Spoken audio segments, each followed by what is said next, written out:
Welcome, second graders, to another awesome day of science. Great scientists are great observers. That means we look closely at things. Today I'm going to take you through the parts of an apple. As we were talking about the apple tree yesterday and the seasons of that tree, I wanted to take a closer look today at an apple and help you learn the names of the different parts of an apple. First thing we have is the flesh.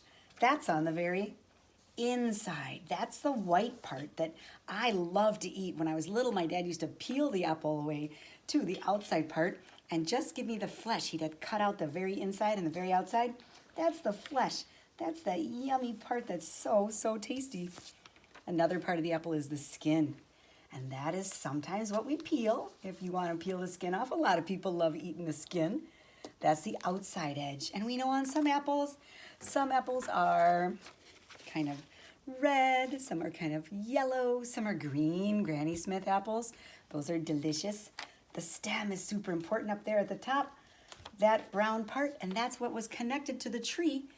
And what the tree did, it made a flower, and then the flower turned into the seeds after it got pollinated, and the fruit grew around the seeds to protect it.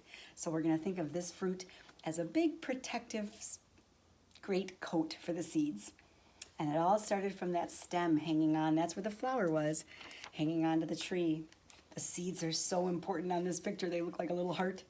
The seeds are so important for that life cycle to continue.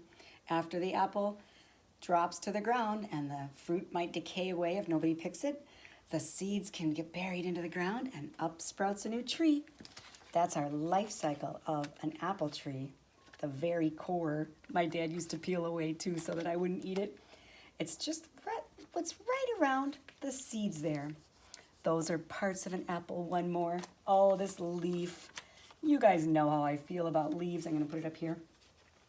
The leaf is so important for that tree. The leaf is so important for that tree because it makes that tree the food that it needs. And remember, we learned about the leaves of a tree when they're green in the summer. That's not their real color. No, the real color of the leaf is underneath. When the days get shorter and the chlorophyll is not making the leaf green anymore, it loses the green and it becomes its real color. And on an apple tree, that's usually yellow or light orange. Now, great observations are fun to do. I'm going to turn my camera flip. That's my art center here. I know that shocks you. But we're going to cut into an apple today. I got one, and you can tell it was from a store. It's got a little tag on it. This one's called a rave apple. Great scientists ask questions, too, and I'm kind of wondering, what makes different types of apples? How come there's different flavors? How come there's Granny Smith?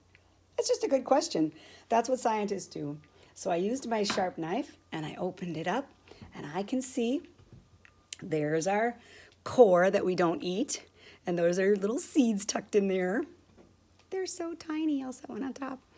They're so cute. And we've got the skin of that apple. This one is kind of yellowish and red. We don't have a leaf on this one. And the stem is right up here on the top that it was connected to that tree before we twisted it and pulled it down. And the flesh, this is the white part that's so delicious. My next challenge for you today, 2 things to do. One is to go to Seesaw and mark down the parts of an apple in your Seesaw activity. The second thing to do, you know me, I'd love for you to paint an apple. I'll show you a picture that I did a few years ago with my kids in school. I painted the leaf and the stem and the outer. See how it's different colors? Don't forget to include the actual colors that you see. If you have an actual apple at home, it's super fun to put it right in front of you and just give it a whirl. So watercolor paints or markers, colored pencils or crayons, have fun creating an apple and even labeling the parts. Have a great day.